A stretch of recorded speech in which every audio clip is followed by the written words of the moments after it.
अस्सलामु अलैकुम। लुमड़ी एक ऊंचे टीले पर उदास बैठी थी। सामने हरे भरे मैदान में जानवर अपने अपने कामों में मसरूफ थे। कुछ घास चर रहे थे तो कुछ उनकी ताक में लगे थे। कुछ शिकार मारकर उसके गोश्त से अपना पेट भर रहे थे तो कुछ नदी से पानी पी रहे थे। परिंदे भी झुंड बनाए उधर से उधर उड़ रहे थे। वो जंगल का एक खुशगवार दिन था, लेकिन इस दिन लुमड़ी पर संजीदगी तारी थी। जंगल की जिंदगी में लुमड़ी को अहम मकाम हासिल था। वो शेर की खास मुशीर थी।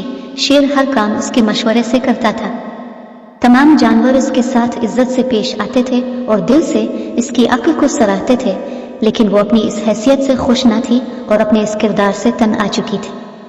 शुरू में तो वो अपनी इस इज्जत अफजाई पर फूले नहीं समाती थी और फखर से गर्दन अकड़ाकर चलती थी, लेकिन अब हालात बदल चुके थे।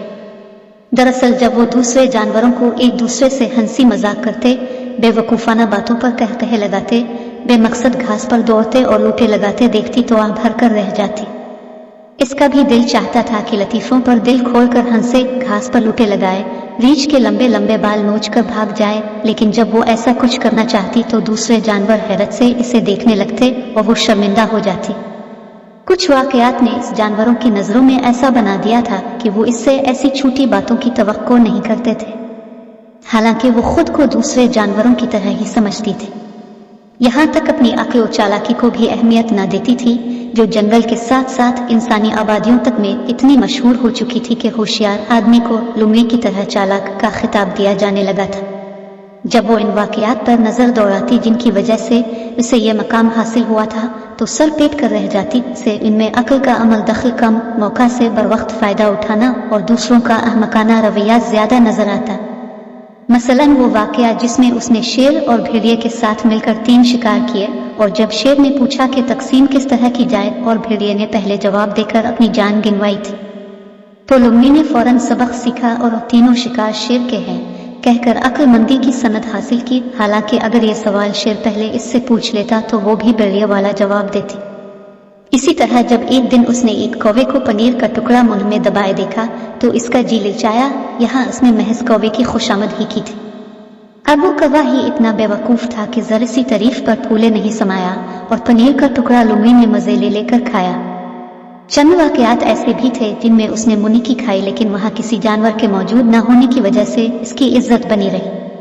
जब वो एक दिन अंगूर के बाग में गए और पके हुए अंगूरों को देखकर उसके मुंह में पानी भर आया तो उसने बहुत कोशिश की कि किसी तरह अंगूर हासिल कर सके, लेकिन नाकाम रही। बिलाखिर अपनी छींक मिटाने के लिए ये कहते हुए रुखसत हो गई कि अंगूर खट्टे हैं। हालांकि वो अंगूर जरा भी खट्टे न थे, बल्कि खूब पके हुए मीठे अंगूर थे। अब लुमड़ी तंग आ चुकी थी। वो सारा दिन भूखी टीले पर बैठी रही। रात हुई तो तमाम जानवर वहां जमा हो गए। एक तरफ शेर भी बैठा था। सब खुश गुपियां कर रहे थे। चांदनी रात थी। पूरे चांद ने आसमान को रोशन कर रखा था। बादलों की टुकड़ियां उड़ी चली जा रही थी। भेड़िए कुछ बेचैन थे। वो बार बार गर्दन ऊपर करके भयानक आवाजें निकालते।